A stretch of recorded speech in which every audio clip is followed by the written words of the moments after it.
Paz do Senhor, meus amados amigos e irmãos em Cristo Jesus. Meu nome é Diego Amaral e eu gostaria de louvar a Deus pela oportunidade, mais uma vez, nós estarmos aqui compartilhando um pouco do conhecimento da carta de Paulo escrita aos Efésios. Nós estudaremos hoje na lição da Escola Bíblica Dominical, eleição e predestinação. Eleição e predestinação. É a lição de número 3, datada para o dia 19 de abril de 2020, que tem como tema eleição e predestinação. Texto áureo. Como também nos elegeu nele, antes da fundação do mundo, para que fôssemos santos e irrepreensíveis diante dele, em amor, e nos predestinou para filhos da adoção por Jesus Cristo, para si mesmo, segundo o beneplácito de sua vontade. A verdade prática diz bem assim: segundo a sua presciência, Deus elegeu e predestinou para a salvação os que creriam e perseverariam na fé em Cristo Jesus. Primeiramente, eu gostaria de agradecer a todos aqueles que estão nos assistindo aqui no canal da Alfa e Ômega, na Escola Bíblica que nós temos ministrado, e pedir para você curtir, compartilhar esse vídeo que vai ser gravado para edificação de mais irmãos. A lição de hoje vai trabalhar com a eleição e a predestinação. É a terceira aula desse segundo trimestre de 2020, que tem como comentarista o pastor Douglas Batista. Bem, nós vamos ver aqui, desde já, uma questão que é, de certa forma, muito polêmica nos meios evangélicos. Nós apresentaremos aqui hoje não discussões teológicas, porque não nos caberia nem tempo para isso, né? São discussões de mais de 500 anos e que não é o nosso foco. Nós então somente apresentaremos uma perspectiva, a perspectiva bíblica pentecostal, que é adotada nas Assembleias de Deus, bem como outras denominações pentecostais, né? Primeiramente, é interessante nós relatarmos que nós não somos arminianos. Nós temos alguns pontos a qual nós vemos a perspectiva, a teologia de Armínio como coerente, né? Então nós concordamos com alguns pontos, mas nós não somos arminianos, né? Nós somos voltados mais para a palavra, de modo que também não somos calvinistas, não cremos na perspectiva de que Deus elegeu uns para salvação e outros para perdição, nem pelagianos e nem semi-pelagianos, que são as linhas teológicas, entre outras, que trabalham com essas questões da eleição e da predestinação. Mais uma vez, hoje nós vamos trabalhar com uma perspectiva da eleição bíblica pentecostal. Bem, quando foi que Deus elegeu e predestinou o homem? Ele elegeu em quem? E ele predestinou com qual propósito? Ele elegeu com qual propósito? Bem, nós vamos ver que Deus ele elegeu a sua amada igreja em Cristo Jesus desde a fundação dos séculos, para que fosse semelhante a Cristo e o adorasse em espírito e em verdade, né? Vamos ver aqui um texto de Apocalipse 13, versículo de número 8, já diz bem assim: e adoraram a todos os que habitam sobre a terra, esses cujos nomes não estão escritos no livro do Cordeiro que foi morto desde a fundação do mundo. O capítulo de número 13 do livro de Apocalipse vai tratar do falso profeta e do anticristo, e ali de uma imagem que é levantada e que todos os moradores da terra ali iriam a adorar.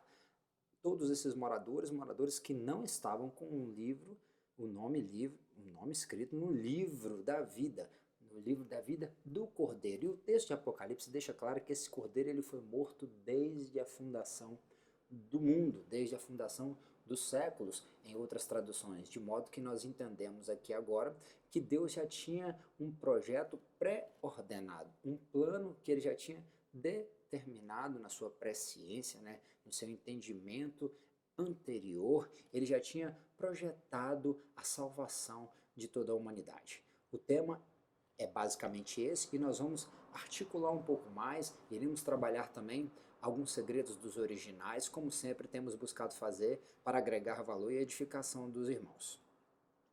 Eleitos.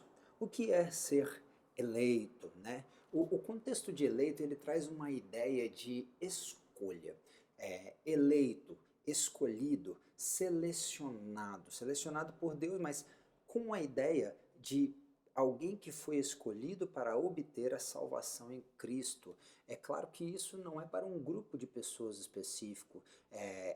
Deus amou o mundo de tal maneira que entregou o seu Filho unigênito para que todo aquele que nele crê não pereça, mas tenha a vida eterna. É o texto áureo da Bíblia Sagrada, João 3,16. Então nós vemos aqui um contexto de que Deus elegeu a humanidade, ou tornou elegível a humanidade. Tem sempre um exemplo que eu gosto de citar quando nós tratamos dessa questão, que é o processo seletivo de um concurso público, né? Nós temos ali uma vaga e nós temos um processo seletivo. Aonde que a pessoa pode ser eleita? Somente em Cristo. Da mesma forma que para prestar um concurso público a pessoa precisa se inscrever. Nós precisamos crer em Jesus Cristo como nosso único e suficiente Salvador, e ali pela fé no nosso Senhor Jesus Cristo nós poderemos ser eleitos. Eleitos em que, Diego? Eleitos como, Diego? Eleitos como igreja, um corpo, um povo que ele separou para si. Vamos lá, tem mais aqui, ó. Para obter a salvação em Cristo, seleção, o melhor do seu tipo ou classe, excelência preeminente, aplicado a certos indivíduos cristãos.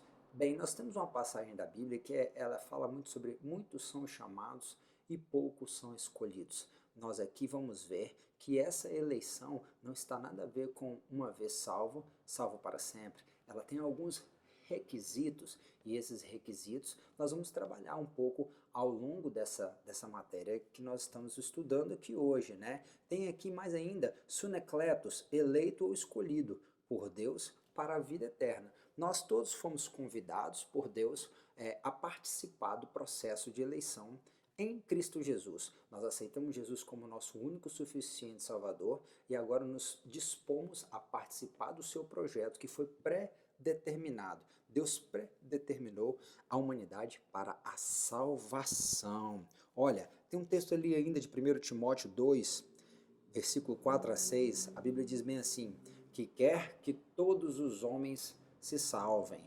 É para enfatizar mesmo que Deus amou o mundo e que quer que todos os homens se salvem. Não é um grupo específico, não eram os judeus, como o próprio livro de Efésios no capítulo 2, e nós vamos trabalhar isso um pouco mais à frente. Os judeus acreditavam-se sendo o povo eleito, o povo amado, o povo ao qual Deus se manifestava. E de fato, era através dos judeus, como nós lemos no Salmo de número 96, na lição passada, entre tantos outros salmos que relatam que o povo de Israel deveria fazer com que as outras nações conhecessem a glória do Deus de Israel, já que Deus quis se manifestar aquele povo, para que através daquele povo a glória dele fosse manifesta, né? Fosse expressada a grandeza do Deus de Israel. Mas agora, em Cristo, nós somos um só corpo e ele acabou com essa inimizade que havia entre judeus e gentios, e nós vamos falar um pouco sobre isso mais à frente. Vê, que quer que todos os homens se salvem e venham ao conhecimento da verdade. Isso aqui é extraordinário e a próxima lição eu te convido a não perder. Nós estaremos estudando a iluminação do crente. Paulo, na carta aos Efésios, ele fala muito, assim como em Colossenses, e ele ora a Deus para que Deus permita com que o povo dele, os eleitos, a igreja do Senhor, possa entender, possa compreender, possa alcançar esse conhecimento da verdade, esse mistério que estava oculto em Deus, esse segredo que agora foi revelado aos homens por intermédio da vida dele, né? Porque há um só Deus e um só mediador entre Deus e os homens, Jesus Cristo feito homem, Jesus Cristo homem, o qual se deu a si mesmo em preço de redenção por todos, para servir de testemunho ao seu tempo. Nós vamos trabalhar com essa palavra redenção mais à frente e ela é extraordinária, maravilhosa. E qual é a ênfase aqui? Deus amou o mundo. Diego, quem é que pode ser eleito? O mundo. Todos aqueles que quiserem aceitar a Cristo como o seu único Salvador. Deus não quer que ninguém se perca. Muito pelo contrário, que quer que todos os homens se salvem, sim, e venham ao conhecimento da verdade. Jesus mesmo falou: eu sou o caminho, a verdade e a vida. E Ele quer que nós venhamos a sermos eleitos, e eleitos como? Apresentando-nos como santos e irrepreensíveis, né? Nós temos aqui o texto da leitura bíblica em classe e vale a pena a gente ler para que nós possamos entender um pouco mais, né, que Paulo está falando. O versículo de número 4, o 5, o 6, o 7, o 8, o 9, o 10, o 11 e o 12 de Efésios, capítulo de número 1. Acompanhe aí comigo. Como também nos elegeu nele antes da fundação do mundo. Ele nos elegeu em quem? Em Cristo Jesus. Quando? Antes da fundação do mundo. E para quê? Para que fôssemos santos e irrepreensíveis diante de quem? Diante dele. Porque sem santidade ninguém verá o Senhor. Nós precisamos ser irrepreensíveis. Irrepreensíveis diante de quem? Diante dele, do Senhor, do nosso Senhor Jesus Cristo, em amor. Através do amor manifesto por Jesus na cruz do Calvário.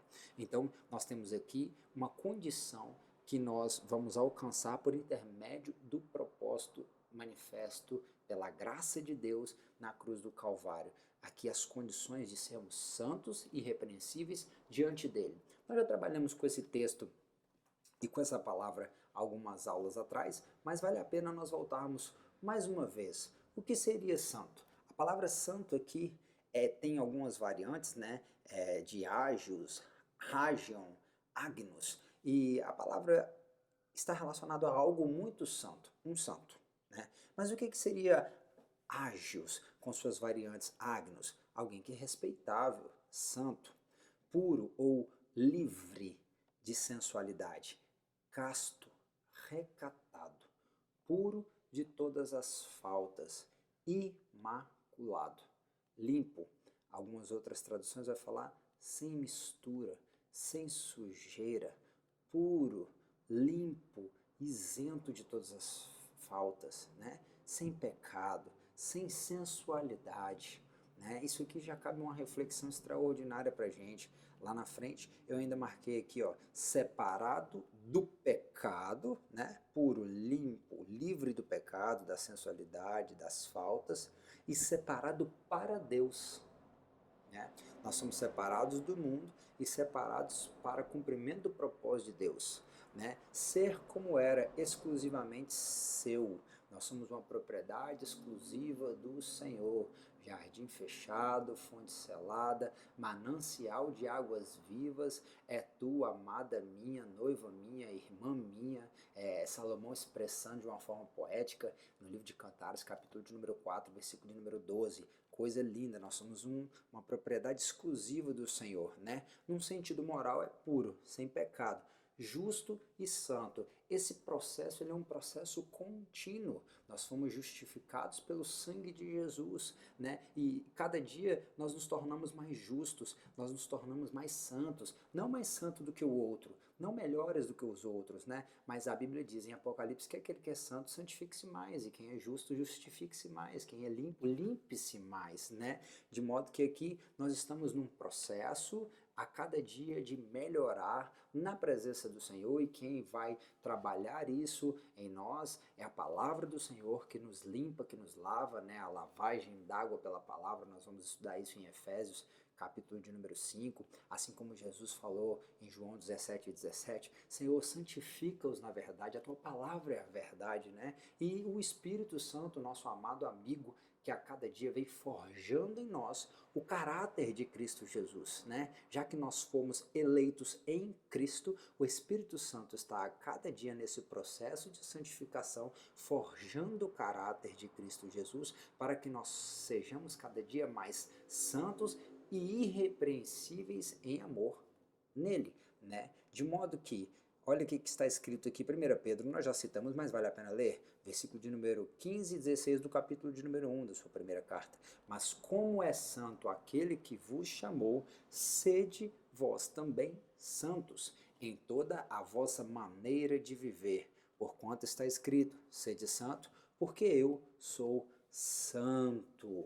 Aí aparece a outra palavra que esse texto aqui da nossa leitura bíblica vai nos mostrar, a palavra irrepreensíveis. Irrepreensíveis. Eu trouxe uma série de contextos aqui para acrescentar, né, para poder nós tentarmos entender a grandeza dessa expressão que é ser irrepreensível, né? A palavra repreensível, que é momos, está aqui embaixo, 3470, isso é o dicionário Strong, né? Que nós temos trabalhado com significados mais simplórios, mas que nos trazem já em si uma profundidade. Momos, marca, mancha, desgraça, ou seja, a falta da graça. A mancha, o pecado mancha a moral, a vida de uma pessoa, marca ela, né? Uma censura, qualquer coisa que você possa ser censurado, um insulto voltado para Deus ou para aquilo que você faz que é ruim, que insulta outras pessoas, de pessoas que são uma desgraça para a sociedade. Mas Diego, o que é isso? Isso são as pessoas repreensíveis. A palavra irrepreensível é acrescida de um prefixo que é o a aqui, amomos, ou seja, aquela pessoa que não tem marca, que não tem mancha, que ela está na graça, que ela não pode ser censurada por nada, que ela não insulta ninguém com as suas atitudes, com as suas palavras, de uma pessoa que, muito pelo contrário, ela é graça, ela é alguém que ela é uma referência em meio à sociedade.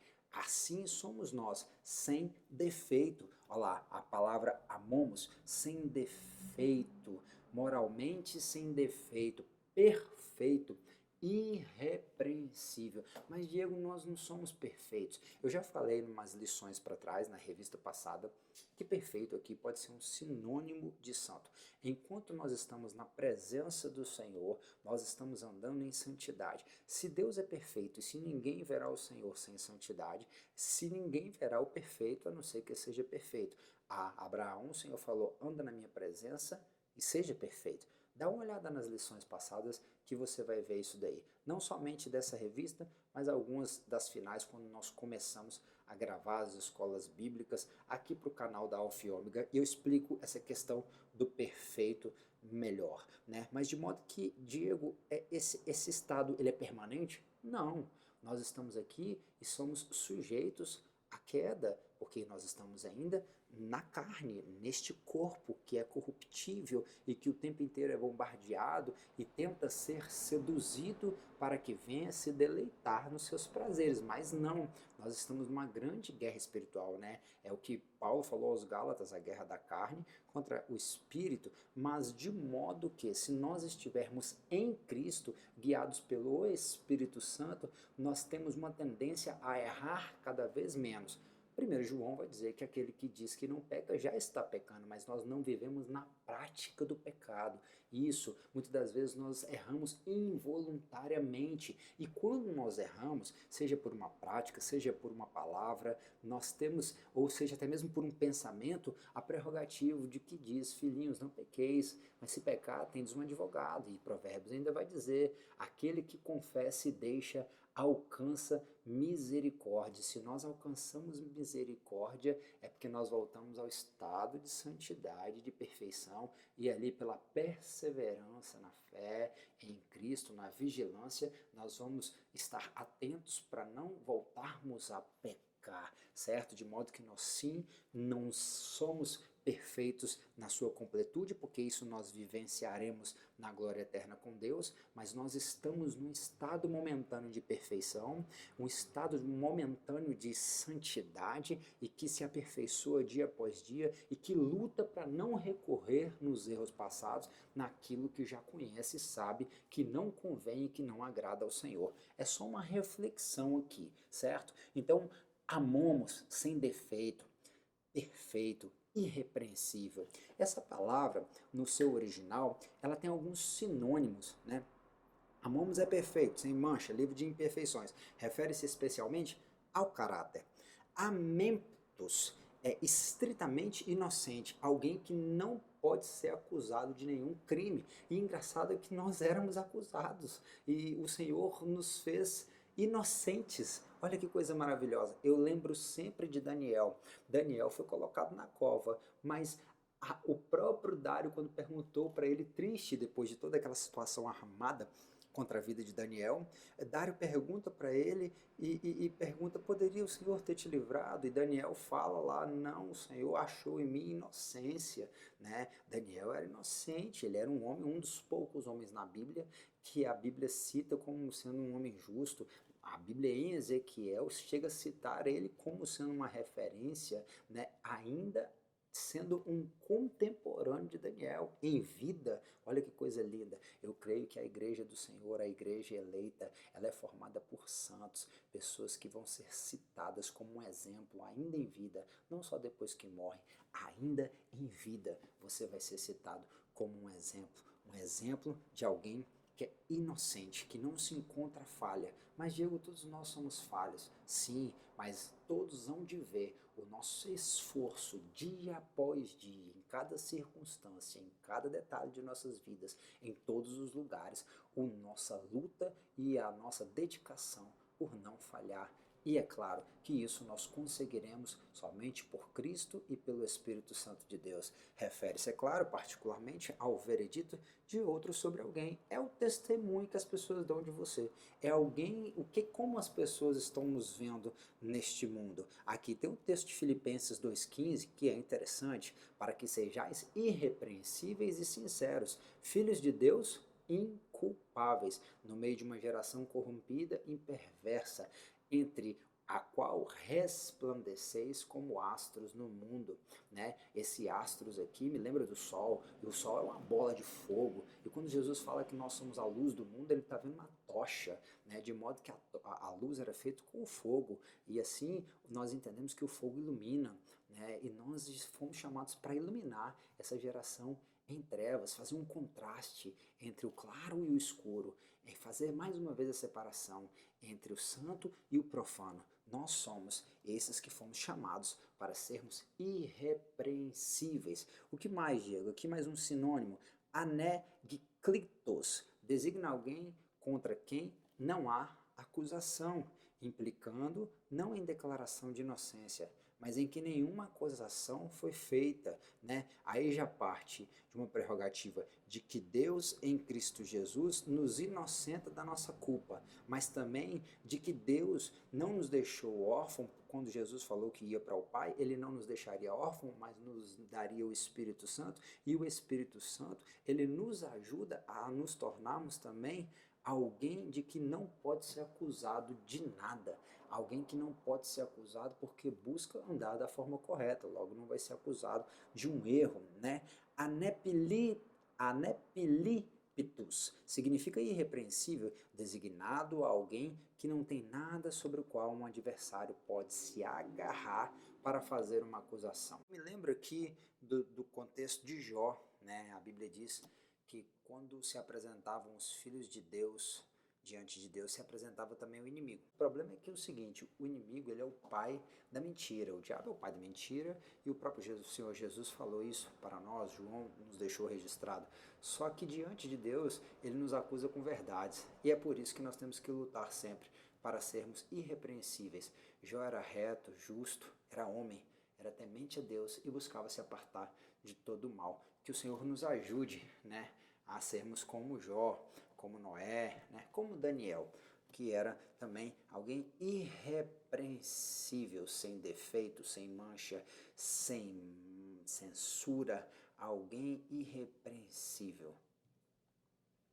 De modo que assim, nós vamos ver que o eleito, ele tem um novo estilo de vida, né? A igreja do Senhor, o cristianismo, ele é um estilo de vida, né? Nós precisamos entender que isso tem de estar impregnado em cada detalhe, em cada momento, em cada pensamento, em cada ação, em cada palavra. Tudo da nossa vida tem que ser para a glória e louvor do nome do Senhor. Então eu coloquei aqui alguns textos, né, que vão nos chamar a atenção, e eu acho isso aqui muito válido e é importante falar, porque muitas igrejas hoje, infelizmente, deixou-se de se pregar sobre o pecado, deixou-se de se pontuar o que é pecado, de mostrar o que é o pecado. E quando muitas das vezes nós vemos isso acontecer, nós vemos que juntamente com isso, perde-se a oportunidade de as pessoas que estão no pecado reconhecerem os seus pecados, serem tocadas por Deus de modo a que elas venham se arrepender. Porque como se arrependerão se elas não têm de que se arrepender? A mensagem de João Batista era arrependei-vos. A mensagem de Jesus era arrependei-vos porque é chegado o reino de Deus. Pedro, no começo da igreja, bem como Paulo, a mensagem que nós pregamos é a mesma: arrependei-vos, pois é chegado o reino de Deus. Eu acho interessante quando um pregador prega sobre o pecado, o ensinador nos ensina sobre os pecados que a Bíblia enfatiza que são pecados. Marcos capítulo de número 7, quando Jesus fala do coração, o Salmo, né, de número 15, quando fala quem subirá, né, ao trono do Senhor.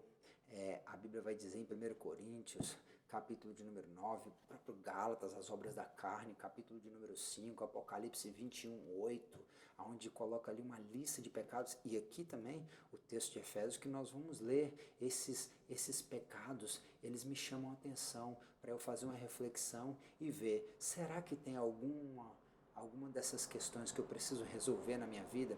Isso é o amor de Deus nos convidando a olhar para dentro de nós e refletirmos: meu Deus, será que eu estou numa condição dessa? Porque assim como nós estudamos nessa lição de ser eleitos e predestinados, nós temos que entender que existe o fator do livre-arbítrio. Então nós podemos fazer escolhas, e dentro dessas escolhas nós temos as consequências. Gálatas capítulo de número 6, a Bíblia diz que o que o homem plantar, isso ele colherá. Agora, quando eu descubro o que é pecado, eu tenho a oportunidade de fugir dele, de me afastar dele e de me aproximar mais do Senhor. Vamos para a lista de pecados em Efésios, capítulo de número 4. Provavelmente nós voltaremos mais à frente nessas questões, mas vale a pena registrar aqui que, quanto ao trato passado, vos despojeis do velho homem. Olha, quem é eleito, quem foi predestinado a glorificar a Deus, ou seja, Deus já tinha pré-ordenado antecipadamente, ele já tinha projetado de antemão que nós viéssemos a viver para a glória e louvor dele. As pessoas que foram eleitas em Cristo, elas são dia após dia transformadas, como nós temos falado, e santificadas, de modo que elas têm que se despojar do velho homem. Não dá para dois corpos ocupar o mesmo espaço, é a lei da física. Não dá para viver o homem de Deus hoje e o velho homem juntos. Não, temos que nos despojar do velho homem, que se corrompe pelas concupiscências. A palavra concupiscência, em outras traduções, dissolução, aqui é epitimia, são desejos desenfreados. E essas concupiscências são do engano, de modo que são mentiras, né? São coisas efêmeras, passageiras, não está relacionado à verdade, a verdade de Deus que é eterna. E vos renoveis aonde? No Espírito.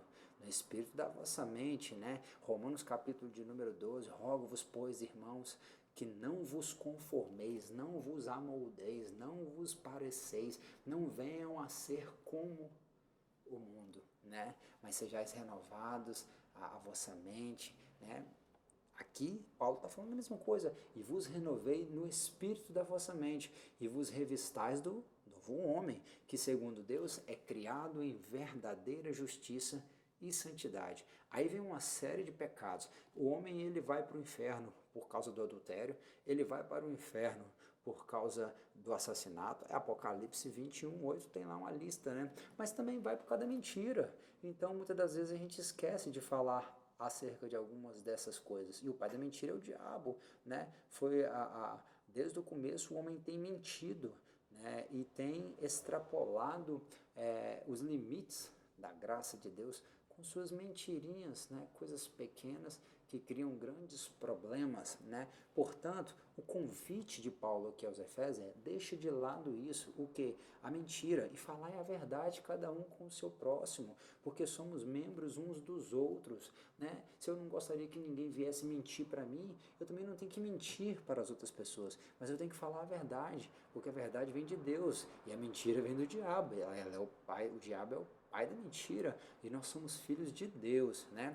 Ainda Efésios 4:28 até o 31 diz bem assim: aquele que furtava não furte mais, antes trabalhe, fazendo com as mãos o que é bom, para que tenha o que repartir com o que tiver necessidade. Não é só para o seu sustento, não é só porque o trabalho traz dignidade, mas o seu trabalho é porque você vai precisar ajudar a outros. Tudo que Deus nos concede não é somente para nós, é para que nós possamos contribuir para que outros estejam de uma forma mais agradável, vamos dizer assim, menos necessitada. A igreja do Senhor em Atos dos Apóstolos tinha tudo em comum. Nós devemos compartilhar, nós devemos nos doar. O nosso trabalho tem que ser também para que venha abençoar a vida de outras pessoas, né? Fazendo com as mãos aquilo que é bom, para que tenham que repartir com quem tiver necessidade. É ruim, né?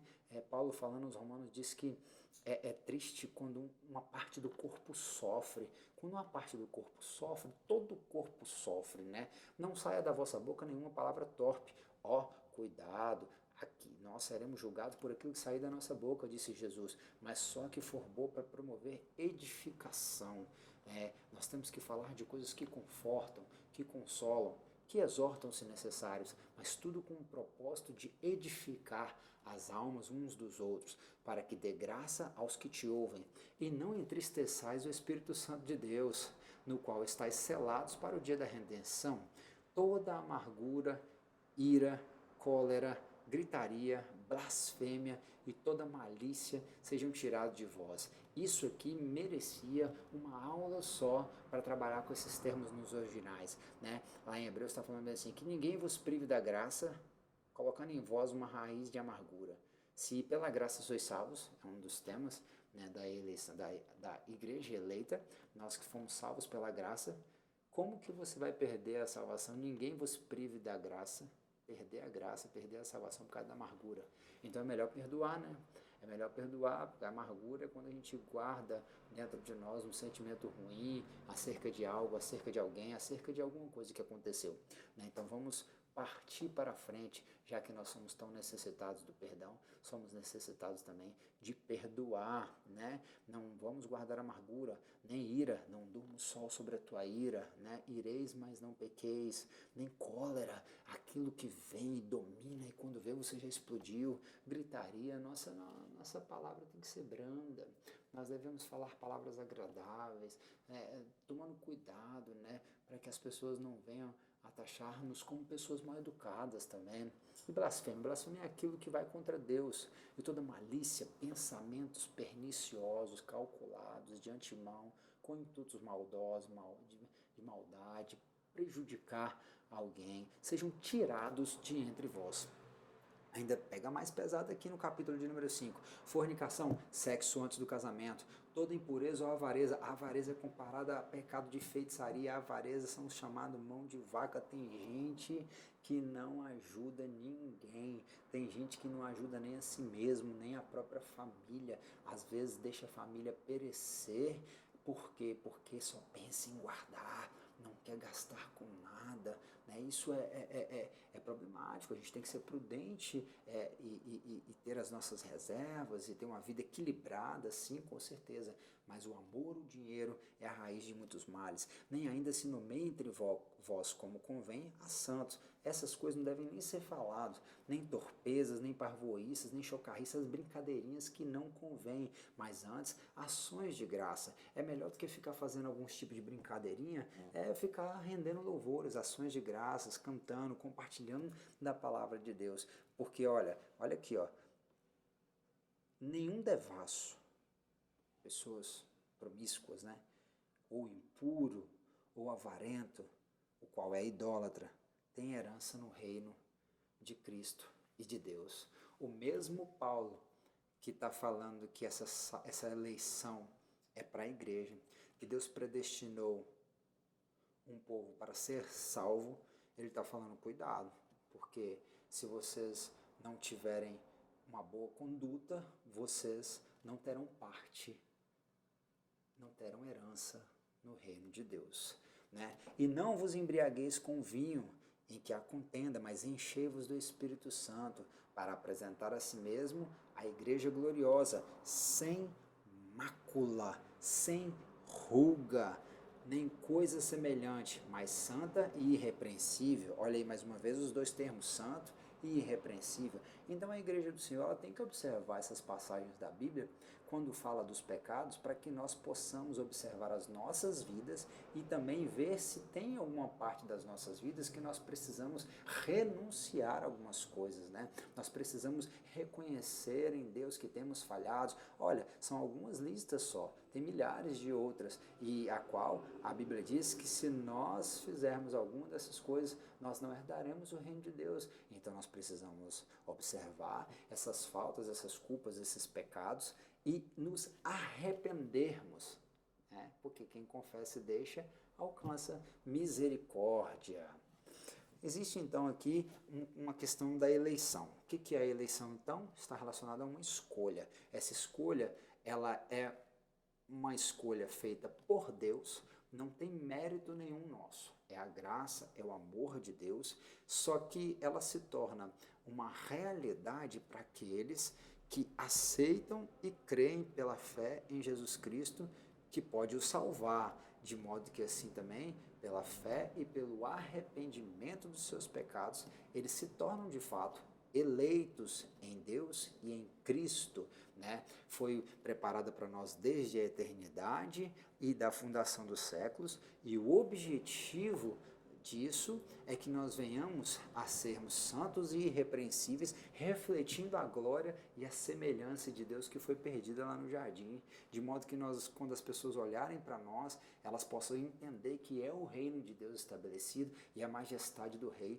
seja exaltado. Então eu volto mais uma vez na questão de que o cristianismo ele é um estilo de vida, né? Os eleitos precisam viver o cristianismo não só da boca para fora, não só nos templos, não só nos cultos, mas em cada momento das suas vidas, nos seus trabalhos. Não dá para separar a vida secular da vida espiritual, não. A nossa vida tem que ser para a glória de Deus. O nosso trabalho, os nossos estudos, os nossos relacionamentos mais diversos que nós travamos na sociedade, nossa convivência familiar, né, a nossa vida íntima com os nossos cônjuges tem que ser imaculada e também para a glória de Deus, né? De modo que nós venhamos a virar um referencial em meio à sociedade. Como Paulo falou aos Filipenses, nós lemos o texto do capítulo de número 2, o versículo de número 15, como astros, uma luz, né? Uma esperança que vem aquecer até mesmo os corações frios, né? Em meio nessa geração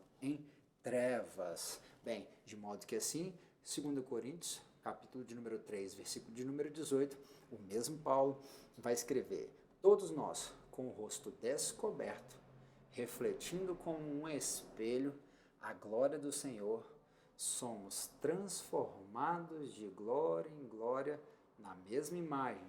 Imagem de quem? Imagem do Senhor, como pelo o Espírito do Senhor. O Espírito Santo do Senhor está forjando em nós o caráter de Cristo Jesus, está forjando em nós de novo essa imagem e semelhança perdida no jardim, dia após dia, refletindo como num espelho essa transformação de glória em glória na imagem de Deus, né? Assim, isso é maravilhoso, porque tinha o véu que Moisés usava, refletia a glória de Deus, brilhava tanto que o povo não aguentava, pediu para colocar o véu. Agora o véu foi rasgado. Agora, né, símbolo do que aconteceu na cruz, quando Jesus entregou o teu espírito, o véu do templo foi rasgado, a separação acabou. E agora, pelo sangue de Jesus, nós podemos entrar no Santo dos Santos com ousadia, né? Assim, igual um pai uma criança que entra no escritório do pai, papai, papai, papaizinho, aba pai, paizinho amado. Nós podemos ser novamente religados, reconciliados, nós podemos ter novamente comunhão, intimidade. Eu vou falar um pouco mais sobre isso agora na segunda parte da nossa aula, que trata sobre a predestinação. Então nós fomos eleitos em Cristo, eleitos para sermos a igreja do Senhor. Quem pode ser eleito? Todos. Em Cristo Jesus, pela fé e pelo arrependimento, para sermos santos e irrepreensíveis. Predestinados. Predestinação não é uns predestinados para a salvação e outros para a perdição. Predestinação não é predestinar alguns somente, escolher um grupo seleto. Não, não. Deus predestinou a humanidade, foi uma predestinação universal, está disponível a todos, né? Um conhecimento prévio, o ser humano recebendo a Cristo como Salvador e perseverando até o fim para ser a imagem de Cristo. Nunca é aquela imagem fatalista, um vai salvar, o outro vai se perder, né? E fica fácil, não é por aí, né? O que é predestinou? A palavra aqui é priorizo, decidiu de antemão, Deus projetou, preordenou, Ele designou de antemão, né? Ele tinha um projeto e conforme nós lemos, né, em Apocalipse, do Cordeiro que foi morto antes da fundação do mundo, antes de Adão pecar, Deus já na sua presciência já sabia e Ele já tinha um projeto de salvar, né, toda a humanidade. Olha, isso fica bem claro em Isaías 46:10, quando diz: eu anuncio o fim desde o princípio e desde a antiguidade, as coisas que ainda não sucederam. Que digo, o meu conselho será firme e farei toda a minha vontade. E isso é maravilhoso, né? O que é então, Diego? Aí temos uma palavra chamada reconciliação. Eu acho lindo o texto de 2 Coríntios, capítulo de número 5, versículo de número 17 a 19, aparece 3 vezes essa palavra. Olha que Paulo está registrando aqui. Assim que se alguém está em Cristo, nova criatura é. Famosa essa parte. As coisas velhas já passaram. Eis que tudo se fez novo. E tudo isso provém de Deus, que nos reconciliou consigo mesmo. Não era Deus que precisava se reconciliar conosco, éramos nós que precisávamos nos reconciliar com Deus. Reconciliou consigo mesmo por Jesus Cristo e nos deu o ministério de reconciliação. Nós agora estamos trabalhando para que outros possam também se reconciliar a Deus. Isto é, estava em Cristo reconciliando consigo o mundo. Mais uma vez, não foi um ou outro, foi todo o mundo, não lhes imputando os seus pecados, e pôs em nós a palavra da reconciliação. Mais uma vez, olha aqui, o Strong vai trazer aqui o que seria, além de uma questão de troca de cambistas, de valores, né? É como se fosse Deus trocando o que ele tinha de melhor por aquilo que ele achava valioso também. É troca de valores.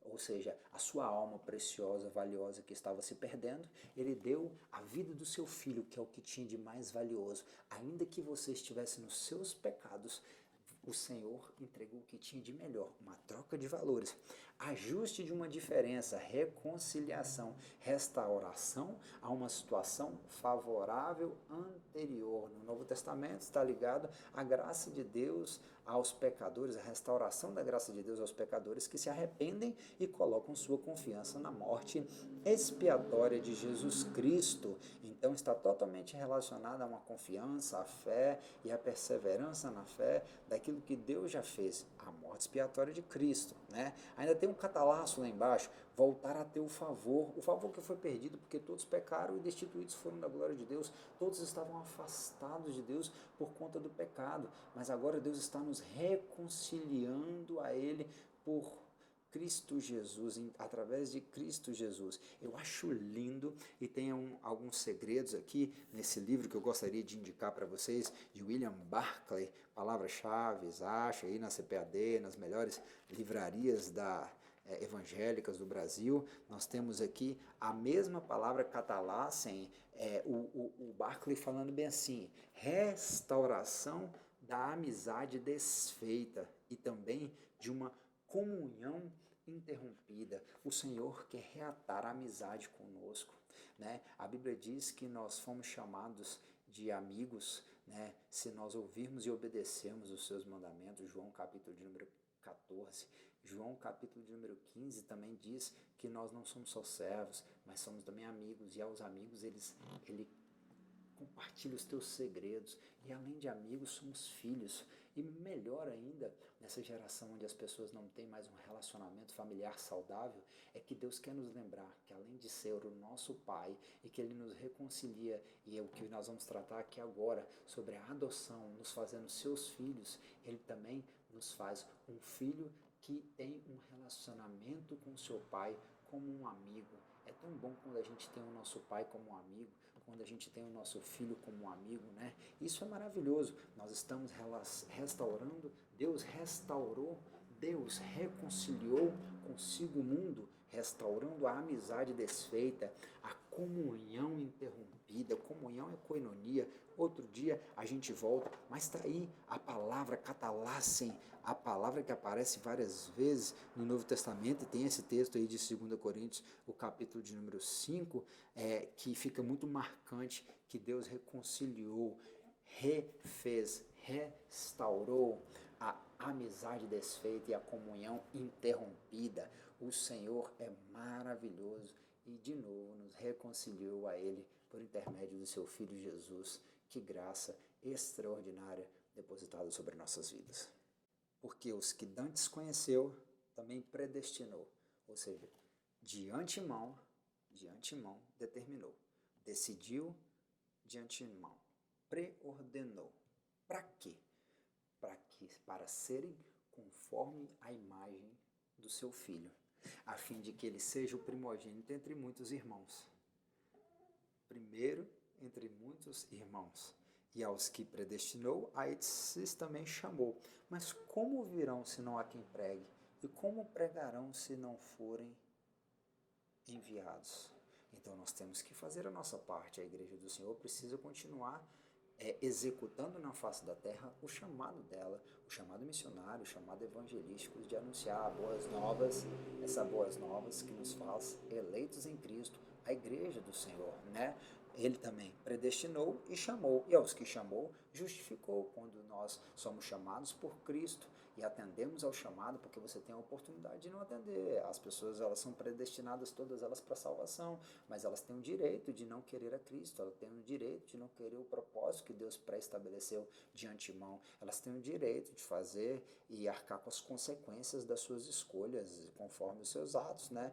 Aqueles que ele chamou e que atenderam o seu chamado, ele também justificou pelo sangue de Jesus. Nós já falamos de Dicaiocim, né, o ato de justificação legal diante de um tribunal, onde ele nos inocenta e nos torna inculpáveis, né, como nós já falamos do termo aí atrás. E os que justificou, a esses também glorificou. Uma promessa extraordinária para mim e para você, uma promessa maravilhosa de que nós um dia seremos transformados de um corpo de carne em um corpo de glória, de um corpo corruptível em um corpo incorruptível. Um dia nós seremos como Ele e o conheceremos como Ele é. Ele foi glorificado e nós também teremos um corpo de glória quando no céu iremos morar com Ele. Romanos 8, 29 e 30, né? E nos tornamos o quê?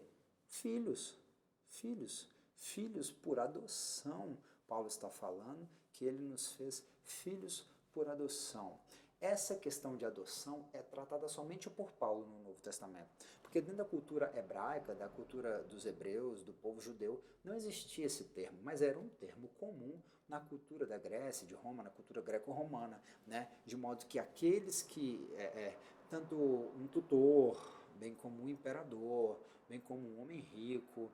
Ele poderia ser mesmo até um conquistador de uma batalha que agora chegava diante de algum lugar e tinha ali um escravo, e se ele gostasse daquele escravo, ele podia fazer daquele escravo seu filho, bem como de um discípulo seu filho, bem como do filho de um parente ou de um amigo, o seu filho. E o filho ali recebia o nome, o filho ali recebia também todos os direitos dos outros filhos fisiológicos, e além disso recebia também o direito à herança. Olha que extraordinário, recebia os mesmos direitos que Cristo recebeu sendo filho, nós agora também recebemos como filhos adotados por intermédio de Cristo Jesus.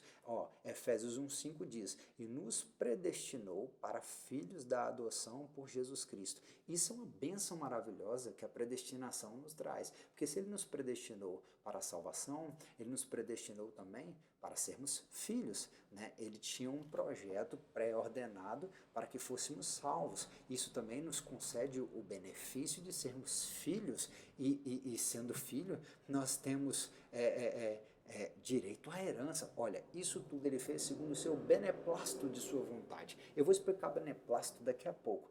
E para remir os que estavam debaixo da lei, a fim de recebermos a adoção de filhos, ainda Paulo escrevendo a Gálatas, ao povo da Galácia, né, a igreja que estava na Galácia, Gálatas 4:5. E o que é ruiotésias? Adoção. Adoção como de filhos. Aquele relacionamento que Deus desejava estabelecer entre si mesmo e os israelitas, em preferência a todas as nações. Mais uma vez nós voltamos a dizer que Deus escolheu Israel para que Israel representasse a glória dele, expressasse a glória dele, e que todos pudessem conhecer o Deus de Israel. Mas Israel falhou. Nós vemos Israel rejeitando a Cristo, né, como a pedra de esquina, né? Mas nós vamos ver que a igreja ela não veio como plano B porque Israel rejeitou a Cristo. Ela não veio somente porque deu errado, porque o povo rejeitou, ou ela caiu de paraquedas, ou foi uma rota que não estava no percurso. Não, Deus já tinha um projeto para toda a humanidade e não somente em Israel. Mais uma vez, Israel foi convidado a anunciar a sua glória para que todas as nações viessem a adorar a Deus. Todas as nações seriam evangelizadas por Israel, mas Israel não cumpriu o seu propósito, de modo que Deus levantou a igreja. Olha, natureza e condição dos verdadeiros discípulos de Cristo, aqueles que são adotados como filhos, que ao receber o Espírito de Deus em suas almas, tornam-se filhos de Deus, estado abençoado, esperado na vida futura após a volta visível de Cristo no céu. Ou seja, nem todo olho verá no arrebatamento.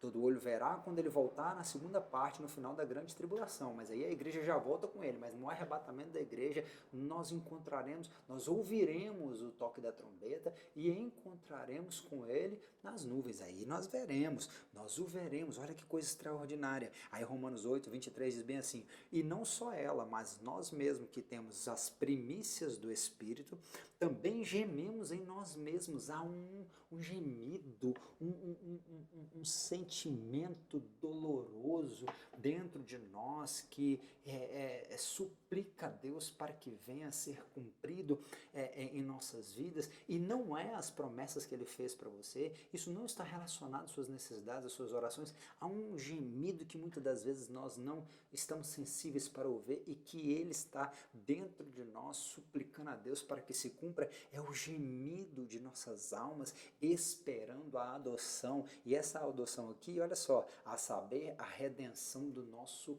corpo, ou seja, estado abençoado, esperado na vida futura, após a volta visível de Cristo. Quando Jesus voltar, de fato, será concretizado essa adoção. Que coisa maravilhosa!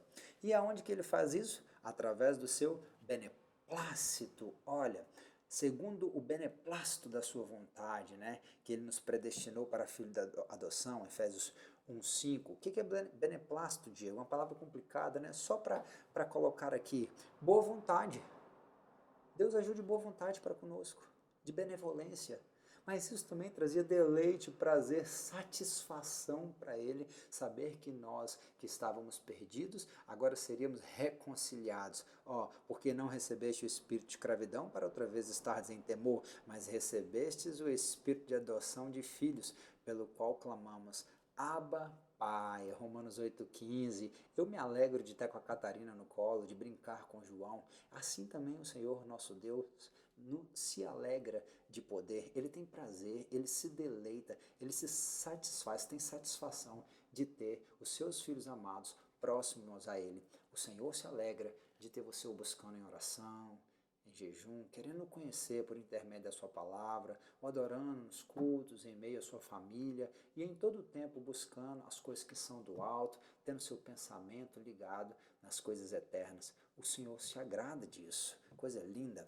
Redenção, né? Ele fez tudo isso para a nossa redenção, para que fôssemos remidos, remissão eu falei na aula passada, só para que, rapidamente, redenção, já usei esse termo na aula passada, porque ele volta aqui de novo, uma libertação efetuada pelo pagamento de um resgate, o preço de sangue na cruz. Eu acho linda essa palavra remissão aqui, ó, remissão ou perdão de pecados, olha, livramento da escravidão ou da prisão, escravidão do pecado, escravidão do diabo, escravidão da morte, porque o salário do pecado é a morte, escravidão do mundo. As pessoas acham que sou livre fumando, bebendo, não. Livre sou eu que não tô preso a esses vícios, né? Eu sou livre para escolher a quem eu sirvo.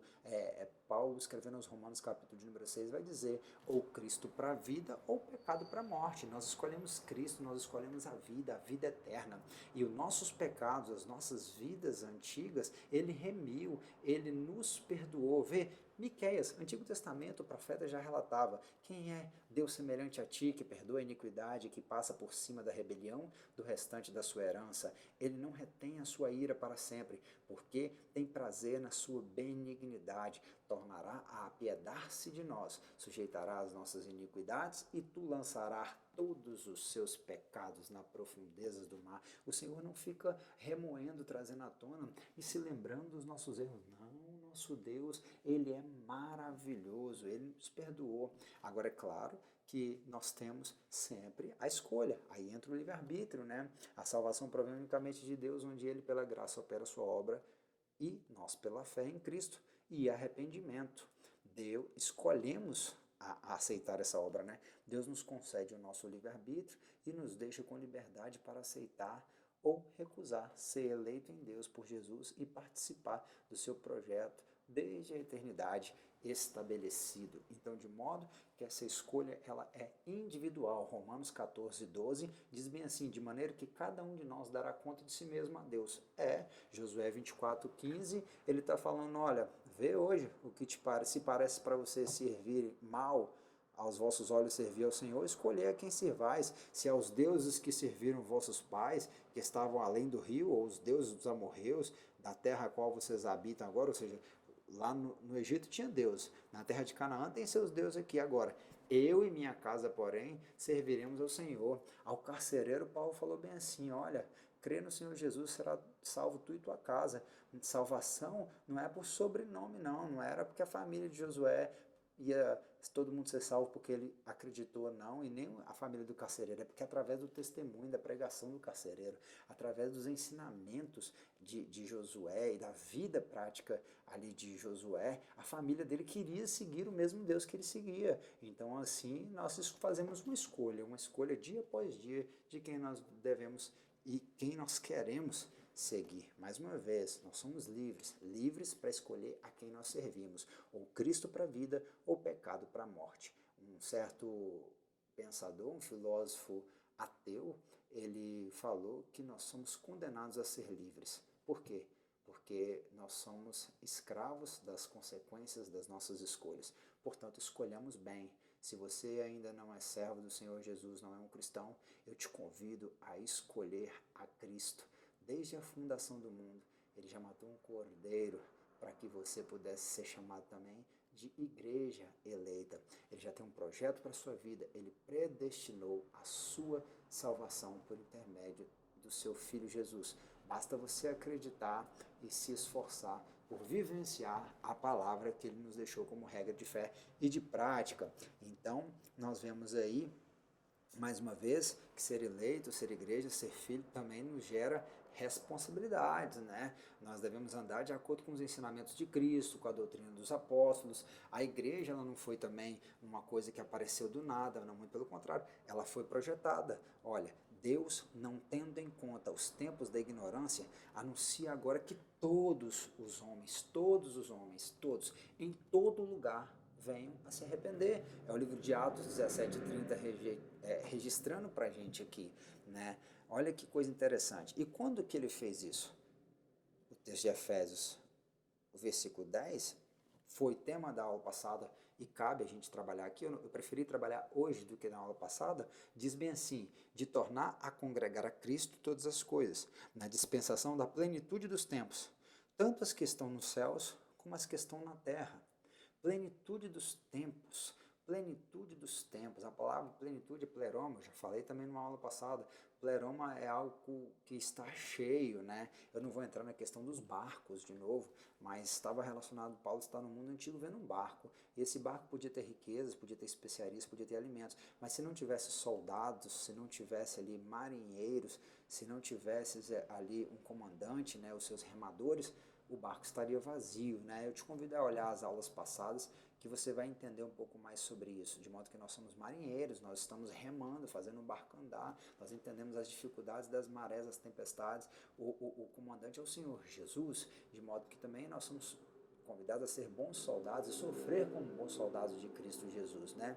Mas ali, essa palavra plenitude, ela está relacionada a um tempo perfeito também, a um momento específico, a um momento específico. Nós falamos que o Império Romano tinha construído as estradas, o idioma era um só, o grego, mas as pessoas querem colocar o Kairos como sendo o tempo de Deus. E ali foi falado, né? E nós temos três termos para tempo, né?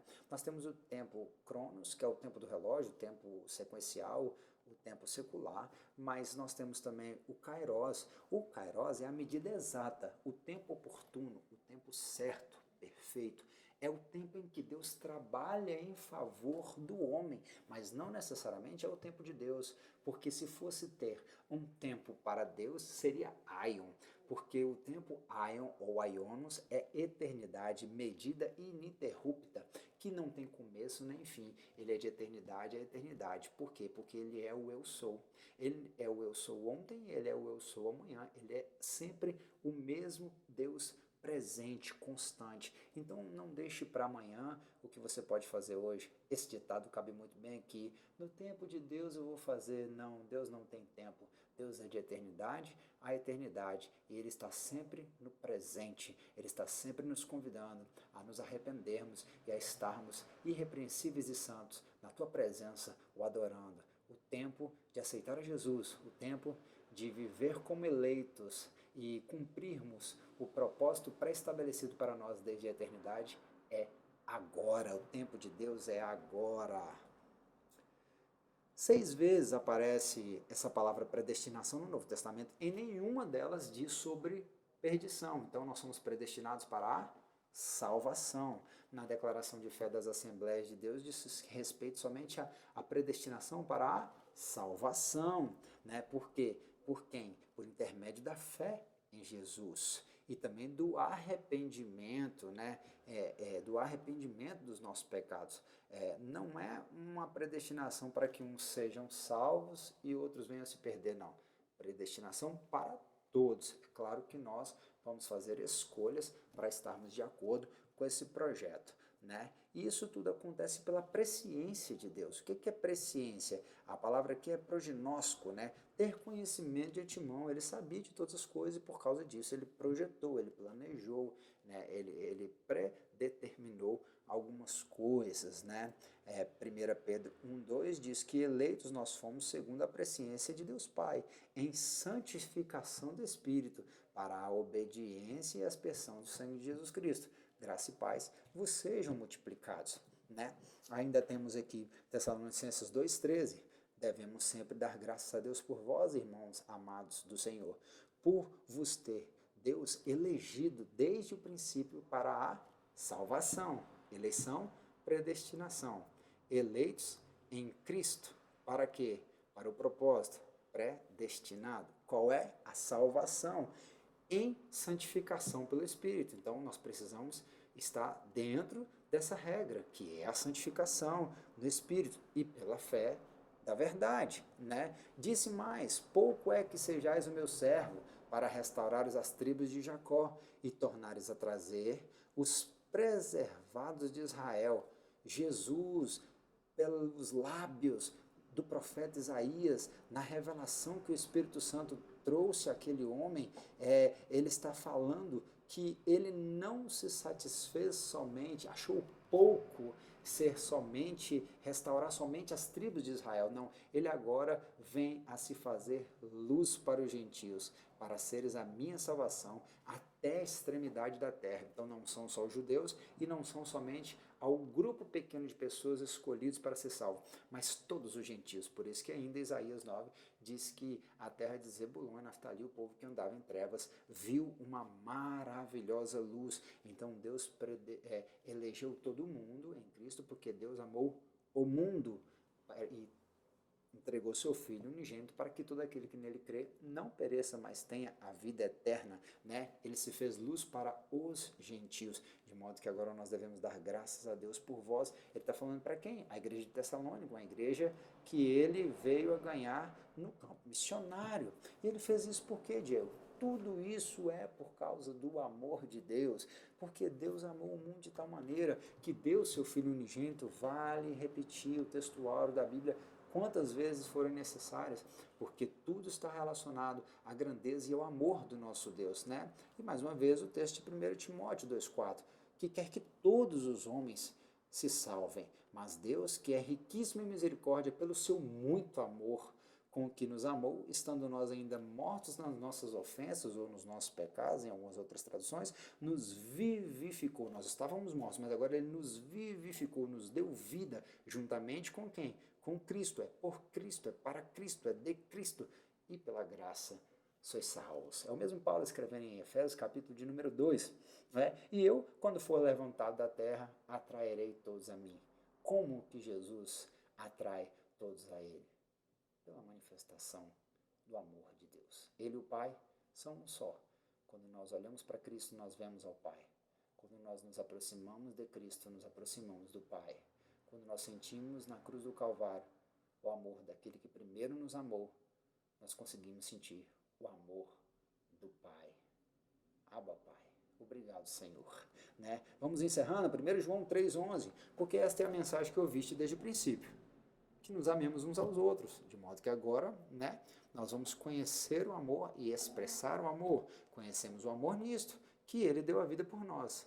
Também, se necessário for, não, e nós devemos dar a vida pelos nossos irmãos. Um chamado, né, que Paulo vai explicar lá na frente, no capítulo de número 5 de Efésios, que o marido deve dar a vida pela esposa, como Cristo deu pela igreja.